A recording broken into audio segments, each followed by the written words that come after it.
tidak ada gagasan besar yang terlontar dari Mas Ganjar. Kedua juga tidak punya keberanian, dan itu bisa kita pertanggungjawabkan. Dulu kawan-kawan ketika saya menyampaikan ini kan semua keberatan tuh, karena Ganjarnya belum dicapresin. Nah sekarang dicapresin nggak ada juga gagasannya. Kalau saya yakinkan sekali lagi, apa yang menjadi sikap saya itu selaras dengan sikap Presiden. Terkait dengan pilihan Abang mendukung Pak Prabowo atau Putih ini, apa juga begitu juga dengan sikapnya Pak Jokowi? Saya melihatnya ke sana. Saya rasa selaras sikap saya dengan Pak Jokowi. Walaupun belum ada pernyataan sikap gitu Ya nggak mungkin lah secara etik Pak Jokowi harus menyampaikan ke publik lah.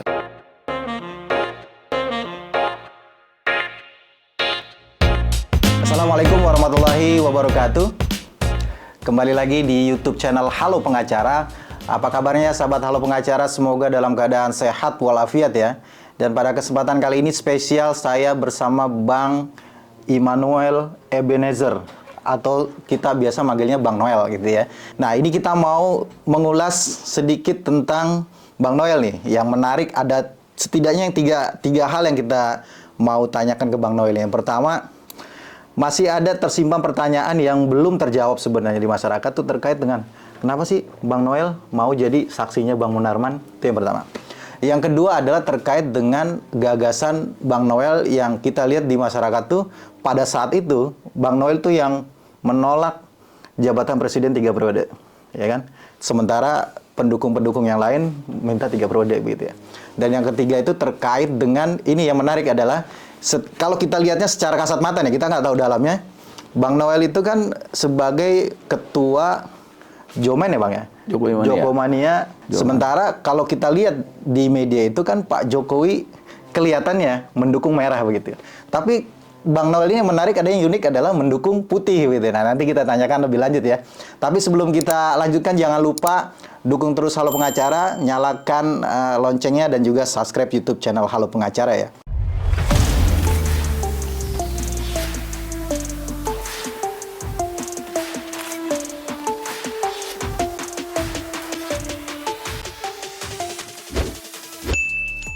Nah, Bang Noel, ini saya mau tanya, sampai sekarang saya belum dapat jawaban yang yang lengkap gitu terkait dengan kenapa sih Bang Noel mau jadi saksi di perkaranya Bang Munarman, dan bahkan yang saya tahu adalah Bang Noel sendiri yang mengajukan diri. Iya, benar nggak itu? Betul, sangat betul. Alasannya kenapa Bang? Pertama gini, Munarman itu kan kawan saya, kawan berjuang.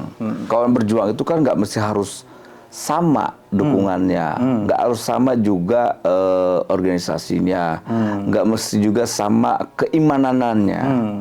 Kita semua beda, semua pilihan politik beda, agamanya beda, semua beda. Tapi ada hal yang sama soal kenapa saya membela Munarman. Munarman adalah aktivis, kedua adalah kemanusiaan. Gitu. Nah, nggak kalah penting adalah ketiga ini. Saya tidak akan pernah ikhlas dan rela ketika ada sahabat demokrasi saya yang namanya Munarman harus di depan regu tembak. Itu saya nggak akan pernah biarkan. Saya yakin saya tidak akan pernah membiarkan kawan saya di depan regu tembak, itu aja. Apalagi karena cuman beda pandangan politik, karena beda pilihan politik, gitu. Kecuali misalnya kayak Munarman korup, gitu loh. Itu persoalan yang berbeda. Nah, Munarman selama ini kan berjuang soal demokrasi dan sebagainya. Beliau juga waktu 98 juga berjuang bagaimana ngelawan kekuatan Orde Baru dan sebagainya, rezim tiran itu. Jadi pada aspek itu ya, selain juga tadi saya sampaikan, kan ada aspek hukum yang sebetulnya secara hukum juga apa yang saya lakukan dilindungi undang-undang. Gitu ya kan, kamu pengacara, tahulah itu undang-undangnya kan. Gitu ya, saya kira saya dilindungi undang-undang, ya saya jalankan perintah konstitusi yang sudah disediakan oleh negara. Dan itu bagian komitmen kita dalam setiap ada perselisihan itu ya harus lewat hukum. Nah, saya menawarkan diri saat itu, saya nggak akan pernah bisa lah ya, atau rela ketika di luar sana Munarman dinarasikan hukuman mati. Saya nggak bisa, apalagi menarasikan inilah bajingan-bajingan semua nih, bangsat semua ini. Saya tidak akan pernah membiarkan mereka bersorak-sorai atau hore, kemudian mereka berglorifikasi, ngelihat sahabat saya ditangkap, kemudian mau dihukum mati, dihukum dan sebagainya, saya nggak akan memperbiarkan itu. Itulah bentuk komitmen saya terhadap demokrasi dan perbedaan. Soal dukungan itu persoalan lain. Tapi yang paling penting, Munarman punya kontribusi besar terhadap proses demokrasi. Iya, Abang menyebut sebagai sahabat. Ya, sahabat itu seperti apa, Bang? Sahabat itu kan nggak mesti harus sepemikiran. Beda Nah, pemikiran itu. Sahabat itu kenapa kemudian Abang menyebut beliau itu sebagai sahabat? Ada perjalanan yang sudah dilalui Ya ada dong, nggak mungkin tidak. Dulu pernah kita sama-sama berjuang, nolak waktu itu kalau nggak salah nolak. Karena dulu saya bikin yang namanya koalisi anti utang, dan kebetulan saya ada di situ, dan Munarman juga ada di situ. Ya. Kita kalau nggak salah nolak utang atau apa, saya tahun 9 berapa itu saya lupa itu. Itu Munarman baru datang dari Palembang, dari LBH Palembang ke Jakarta, gitu loh. Dan itu lantas kemudian terus berjuang bareng berinteraksi. Kemudian Munarman ambil pilihan untuk di LBH, saya tetap di jalanan. Kemudian saya berkecimpung lah di dunia gerakan mahasiswa saat itu namanya Forkot. Ya, Munarman tahu lah, sininya Munarman ngambil pilihan untuk di FPI, kita tidak gitu loh. Jadi ya saya rasa apa yang menjadi komitmen saya soal demokrasi, saya tidak akan merubahnya, gitu loh.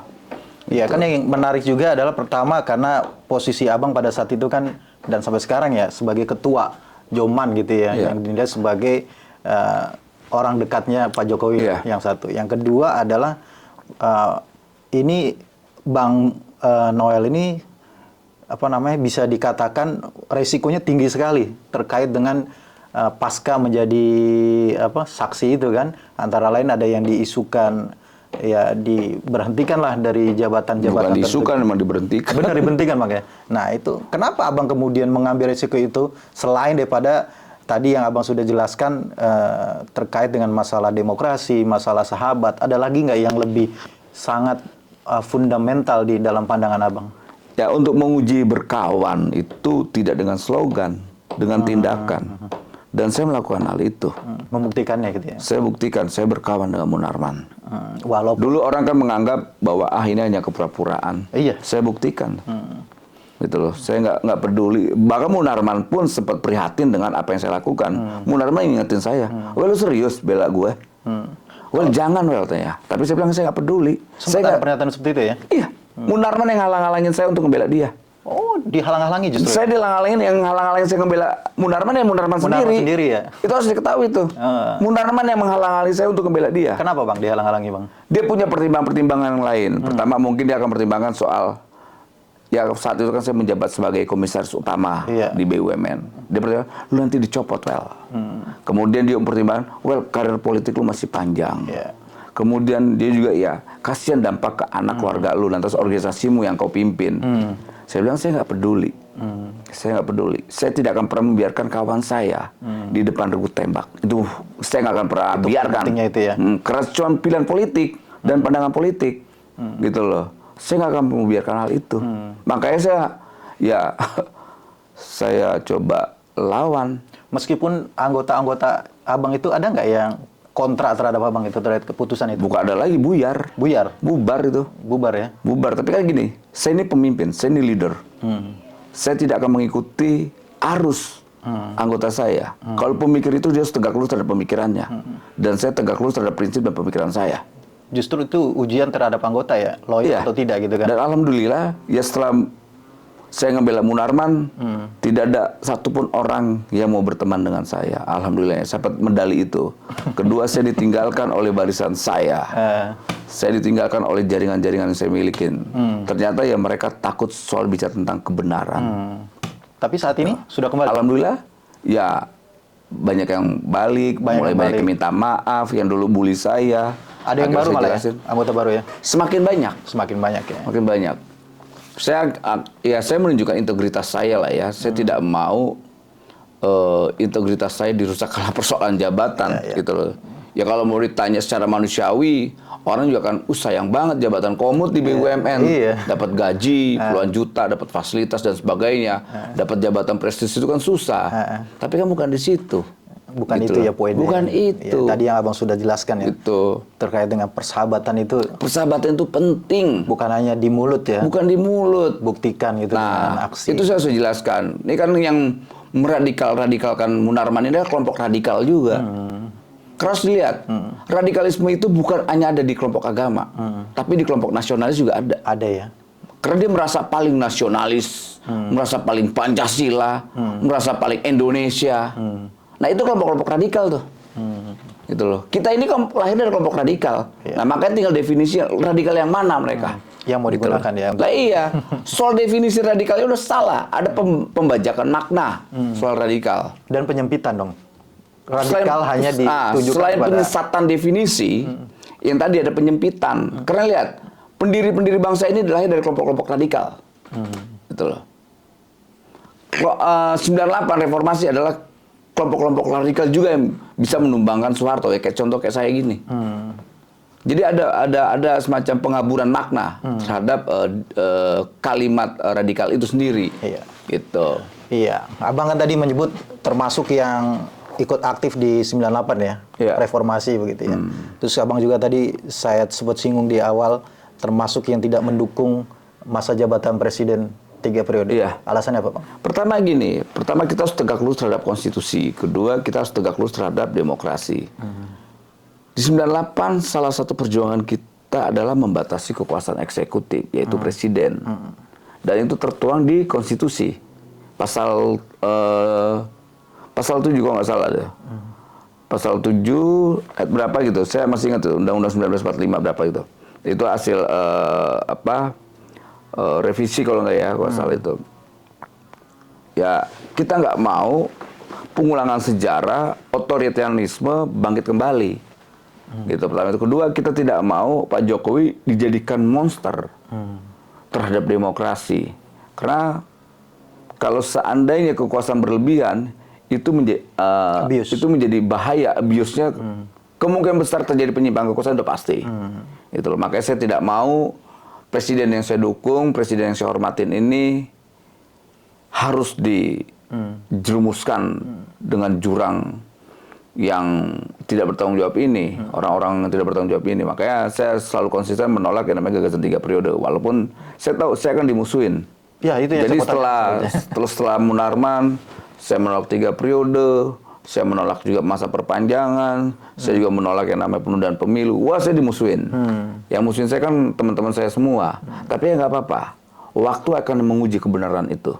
Saya punya keyakinan untuk menguji seorang itu benar atau tidak, uji dengan waktunya. Sampai selama mana dia berjuang, sekonsisten mana dia berjuang. Dan saya nunjukin itu karena itu persoalan integritas. Pak Jokowi gimana, Bang, terkait dengan kan ya tentunya kan menampung aspirasi kan 3 periode itu. Kalau beliau sendiri terkait dengan 3 periode itu termasuk yang sejalan dengan Abang atau sejalan dengan pendukung-pendukung yang lain gitu, Bang? Kalau saya yakinkan sekali lagi apa yang menjadi sikap saya itu selaras dengan sikap presiden. Oke. Itu termanifestasi dengan ungkapan presiden bahwa orang yang coba mendukung 3 periode menjerumuskan, menampar muka saya, dan apalagi itu ada 3 tuh. Ada pernyataan itu. Ada disampaikan Pak Jokowi, dan itu berkali-kali. Jadi, ya apa yang saya lakukan itu selaras dengan sikap presiden. Presiden juga punya komitmen untuk menjaga demokrasi. Ya, kalau Abang lihat sendiri sekarang demokrasinya seperti apa, Bang? Dari perkembangan sejak tahun 98 sampai dengan tahun ini, apakah Abang melihat demokrasi itu berjalan sesuai dengan apa yang diharapkan, atau memang ada beberapa kebocoran-kebocoran yang akhirnya... Bukan kebocoran lagi sebenarnya. Ada kelompok entitas yang ingin membajak demokrasi kita. Bahkan demokrasi di era Pak Jokowi sedikit menurun lah ya. Itu kasihan Pak Jokowi mimpin bangsa ini, dia fokusnya dengan luar biasa. Walaupun di belakang, bahkan di bawahnya juga banyak yang merongrong beliau, tapi hebatnya beliau dengan teguh, dia tetap tegak lurus terhadap cita-cita dan komitmen dia sebagai pemimpin. Nah, ini pemimpin yang benar gini, dia tidak akan tumbang dengan hanya gelombang-gelombang kecil lah, gitu loh. Dia tetap tegak lurus terhadap cita-cita soal nawacita, kemudian Indonesia sentris, terus bagaimana membangun akses kesejahteraan berbasis yang tadi itu apa, tol laut. Nah, itu dia fokus sekali. Karena saya nggak bisa nemuin lagi presiden kayak begini. Saya nggak, kalau seandainya presiden bukan Jokowi, saya yakin kalau digoyang-goyang itu goyang tuh tumbang tuh. Pak Jokowi itu makin kuat. Artinya apa? kita lihat bahwa apalagi per bulan ini ya, itu tingkat kepuasan Jokowi itu 90% itu tidak ditemui oleh presiden manapun di Indonesia. Di Indonesia ya. Di akhir kekuasaannya ya, gitu loh. Ini baru Jokowi. Ya, kalau terkait dengan kemarin kan belum lama Mahkamah Konstitusi itu memutuskan bahwa sistem pemilihan umum itu kan terbuka. Abang termasuk yang pendukung terbuka atau tertutup? Saya terbuka dari awal, saya nolak itu tertutup. Karena itu mengkhianati demokrasi yang pernah kita perjuangkan. Gitu loh. Itu keinginan terbuka itu keinginan elit-elit tertentu emang atau sekelompok? Satu entitas, yaitu PDI Perjuangan. Yang lain kan menolak tuh. Yang gaungan pertama pemilu tertutup soal caleg-caleg itu kan PDIP. Apa sih Bang keuntungan, kelebihan, atau bahkan keburukan dari dua sistem ini apa Bang? Ya pasti ada kekurangan dan kelebihannya. Tertutup ada kelebihannya, dan juga ada kekurangannya. Begitu juga ada terbuka. Tapi kan kita mau demokrasi kita tuh benar-benar terbuka, kita biar tahu gitu loh. Kita tidak mau lagi demokrasi kita seperti beli kucing dalam karung kayak gitu. Makanya saya memilih terbuka. Nah, kalau seandainya argumentasinya seperti apa bisa kita bantah argumentasinya kok. Alasannya nanti kalau orang kaya punya duit yang bisa loh, sama aja kalau tertutup. Kalau seandainya mereka punya akses ke orang terdekat di DPP, ya apa itunya kan duit-duit juga, gitu loh. Dan kita mau demokrasi ini biar berkualitas, tongolin aja wajahnya. Siapa aja gitu calon-calon terbaik gitu. Nah, iya itu yang paling bagus gitu loh. Biar ngerasain capek dekat dengan rakyat. Biar tahu lu jangan nipu, gitu loh. Yang dikhawatirkan dari tertutup itu apa Bang? Jadi tidak sesuai dengan. Pertama tidak transparan, kedua kita tidak mau beli kucing dalam karung. Ketiga, ya kita mau ngedidik rakyat ini biar langsung ketemu wakilnya. Iya. Biar tidak seperti dulu waktu Orde Baru. Tidak nemuin kita wakil rakyat, yang ada wakil partai. Nah itu mau diulangi lagi dan kita tidak mau kita lawan. Gitu. Ya, ini yang ketiga nih Bang yang tadi kita sebutkan. Yang ini yang cukup mencengangkan saya juga secara selaku yang kenal Abang gitu istilahnya walaupun belum lama begitu. Pak Jokowi itu kan secara kasat mata kita melihat sebegitu dekatnya dengan calon merah begitu ya. Sampai pada saat pengumumannya pun satu mobil kemudian satu pesawat begitu ya. Nah, tiba-tiba Bang Noel selaku yang kita katakan tadi dekat dengan Pak Jokowi itu memilih untuk tidak berada di barisan merah melainkan memilih untuk ke putih gitu Bang. Apa ya Bang? gini ya pertimbangannya. PDIP kan udah cukuplah 2 periode ini berkuasa. Jangan lagi berkuasa lebih. Tadi dari awal apa yang saya sampaikan, ketika kekuasaan berlebihan terjadinya abuse of power dan kita tidak mau penyimpangan kekuasaan itu terjadi. Apalagi PDI kan Partai Demokrasi Perjuangan, dia paham sekali tentang ideologi perjuangan, ideologi demokrasi. Artinya PDIP harus mengedukasi tentang demokrasi, substansi demokrasi itu. Substansi demokrasi bukan soal kesejahteraan rakyat, tapi bagaimana tetap menjaga keseimbangan dalam demokrasi. Tidak boleh terlalu absolut dalam demokrasi. Itu ketika demokrasi itu hanya dipimpin satu tunggal partai, ya itu akan menjadi partai tiran. Dan kita tidak mau, kita lawan. Selain alasan itu, mungkin alasan ideologis atau cita-cita yang ingin dicapai, apa Bang? Atau Abang pernah menyebut dalam media, kalau saya tidak salah nih ya, mungkin koreksi, untuk calon yang diajukan oleh Merah itu, Abang bilang kalau tidak salah tidak mempunyai ide gagasan begitu. Ya itu salah satunya lah ya, salah satu kenapa saya coba mencalonkan Pak Prabowo, karena memang kita lihat tidak ada gagasan besar yang terlontar dari Mas Ganjar. Kedua juga tidak punya keberanian, dan itu bisa kita pertanggungjawabkan. Dulu kawan-kawan ketika saya menyampaikan ini kan semua keberatan tuh. Karena Ganjarnya belum dicapresin. Nah sekarang dicapresin nggak ada juga gagasannya. Artinya apa? Teori saya kan benar bahwa Ganjar itu memang tidak punya gagasan. Gagasan apa Bang yang Abang Gagasan besar harapkan? soal bangsa ini ke depan, soal bagaimana mensejahterakan rakyat, bagaimana rakyat mendapatkan rumah yang baik, bagaimana rakyat dapat pekerjaan yang baik, lalu bagaimana rakyat bisa mendapatkan pendidikan yang layak, kayak gitu-gitu. Dan enggak kan dia udah sampaikan bahwa soal kemiskinan memang saya tidak mampu. Artinya apa? Orang ini memang tidak layak untuk mimpin. Orang udah diungkapkan kok. Nah artinya kalau seandainya kita masih memilih dia, yang salah kita dong. Orang yang udah sampaikan secara jujur bahwa saya soal kemiskinan itu menjadi PR saya dan saya tidak mampu melakukannya dan tidak mampu menyelesaikannya. Ya sudah. Nah, itu atas dasar itulah ucapannya Mas Ganjar yang menurut saya jujur itu, ya sudah, jangan dipilih. Ngapain orang yang tidak punya kemampuan lantas kita dorong-dorong, gitu loh. Misalnya ada mobil rusak, lantas kita beli, lantas kita gunakan. Udah tahu itu mobil rusak, kok kita beli? Yang salah siapa? Kita dong yang menggunakan mobil rusak. Kalau calon lain juga kan ada gagasannya Bang, selain dari Pak Prabowo Bang. Iya, Pak Prabowo, misalnya Mas Anies. Karena saya pendukung Pak Prabowo, ya saya bicara tentang Pak Prabowo lah, nggak etis saya bicara tentang calon yang lain gitu. Iya, artinya memang ini juga terkait dengan ide dan gagasan gitu ya. Iya. Pak Prabowo punya gagasan-gagasan yang memang sejalan dengan Abang begitu ya. Ya sejalan dengan saya, sejalan juga dengan apa yang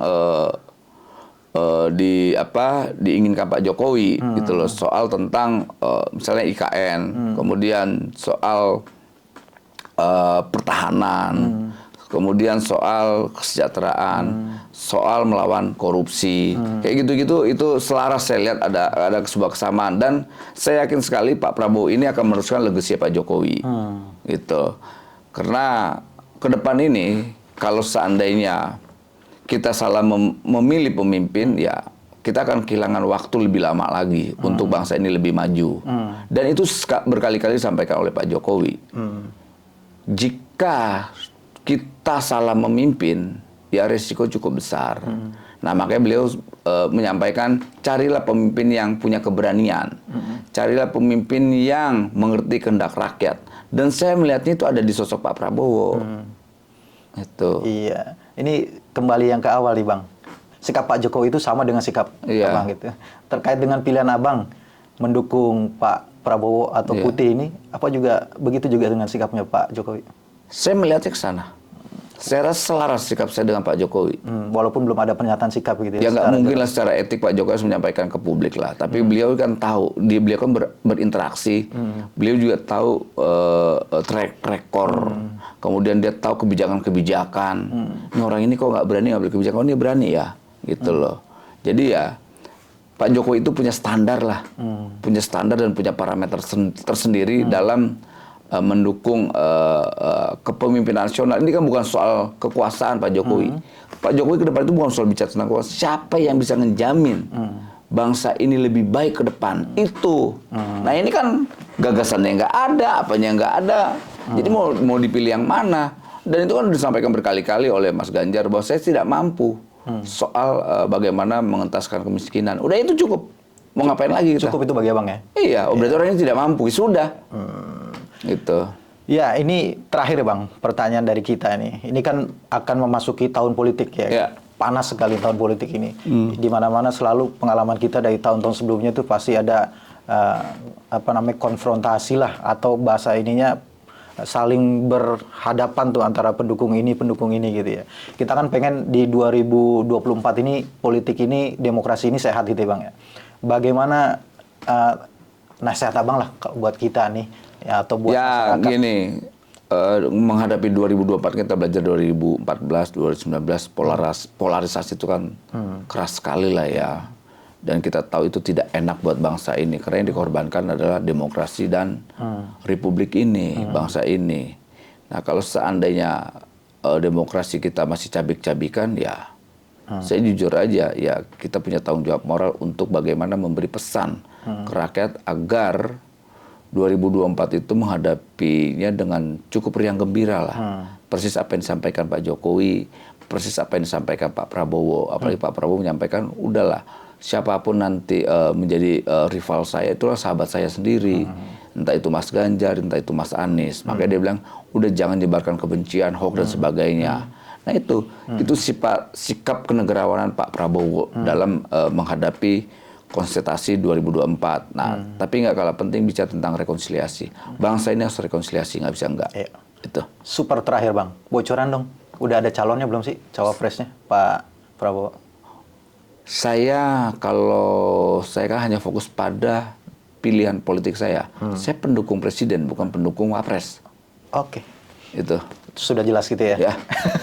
Baik, makasih Bang Noel atas waktunya, luar biasa, sangat mencerahkan, mudah-mudahan juga mencerahkan bagi teman-teman ya, kawan-kawan sahabat Halo Pengacara yang ada di rumah. Terima kasih sekali lagi yang sudah menyaksikan video ini sampai dengan selesai. Jangan lupa dukung terus Halo Pengacara, subscribe YouTube channel Halo Pengacara, dan nyalakan loncengnya supaya terus mendapatkan update terkait dengan video-video terbaru dari Halo Pengacara. Terima kasih sekali lagi. Assalamualaikum warahmatullahi wabarakatuh. Waalaikumsalam. Terima kasih Bang Noel. Siap. Masya Allah, luar biasa. Terima kasih ya.